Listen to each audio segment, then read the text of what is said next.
మహిళలకు ఉచిత బస్సు దక్షిణాదిన కర్ణాటక, తెలంగాణ, ఏపీ ప్రభుత్వాలు అమలు చేస్తున్నాయి. 3 రాష్ట్రాల్లోనూ ఈ పథకానికి ఆదరణ పెరుగుతుంది. కర్ణాటకలో ఇప్పుడు ఈ పథకం నిర్వహణ ఆర్టీసీకి భారంగా మారుతుంది. ఉచిత బస్సు పథకం ప్రతిష్టాత్మకంగా మారింది. ఈ పథకాన్ని మహిళలు పెద్ద సంఖ్యలో వినియోగించుకుంటున్నారు. పెరుగుతున్న ఆదరణతో ప్రభుత్వం పైన భారం పెరుగుతుంది.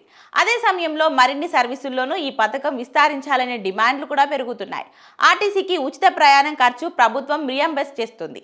దీంతో ఆర్టీసీకి ఆదాయం పెరిగినట్లు తాజా లెక్కలు స్పష్టం చేస్తున్నాయి. అయితే ప్రభుత్వం నుంచి బకాయిలు భారీ మొత్తంలో ఉండడంతో ఇప్పుడు కర్ణాటక ఆర్టీసీ మనుగడ పైన ప్రభావం చూపిస్తుంది. కర్ణాటకలో ఇప్పుడు ఈ పథకం నిర్వహణ ఆర్టీసీకి భారంగా మారుతుంది. కర్ణాటకలో అధికారంలోకి రావటమే లక్ష్యంగా కాంగ్రెస్ నేతలు ఎన్నికల వేళ ఇచ్చిన 5 గ్యారంటీలు ఇప్పుడు రాష్ట్ర ఆర్థిక పరిస్థితి పైన ప్రతికూల ప్రభావం చూపుతున్నాయి. 5 గ్యారంటీల్లో భాగంగా తీసుకొచ్చిన మహిళలకు ఉచిత బస్సు ప్రయాణ పథకం ఆర్టీసీ సంస్థకు గుదిబండగా మారింది.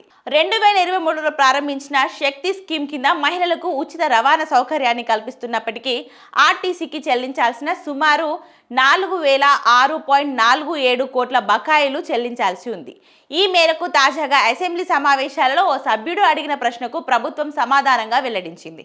పెద్ద మొత్తంలో బకాయిలు రావాల్సి ఉండడంతో Karnataka state road transport corporation, Bengaluru metropolitan transport corporation, north western Karnataka road transport corporation, Kalyana Karnataka road transport corporation నిర్వహణ సమస్యగా మారుతుంది.